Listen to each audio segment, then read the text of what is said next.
ज़्यादा इग्नोर किया, नज़रअंदाज किया। और अगरचे पंजाबी ज़बान ही तुसीं सुन रहे होगे कि अंग्रेज़ी लफ्ज़ों में भी वो एडजस्ट कर लैंदी है, मन लैंदी है, एक्सैप्ट कर लैंदी है, कबूल कर लैंदी है। और पंजाबी ज़बान सूफिया की ज़बान है। पंजाबी का तो फारसी का भी आपस में बड़ा मेल जोल है।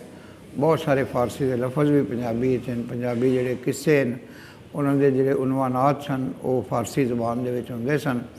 और पंजाबी दे जिहड़ी हीर वारिशा लिखी गई सस्सी पन्नू सोनी मोइनवाल के जोड़े किस्से सन मिर्ज़ा साहबा दे, लोग बड़ा मियाँ मोहम्मद बख्श साहब ने बड़ा पसंद करते हैं।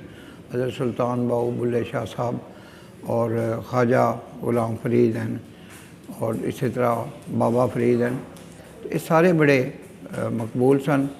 और हुण मैनू बड़ा दुख होया, इमरान खान साहब ने रिसेंटली अपनी एक तकरीर कहा कि जी इत्थे पंजाबी कल्चर नूं फरोग दिता जा रहा है।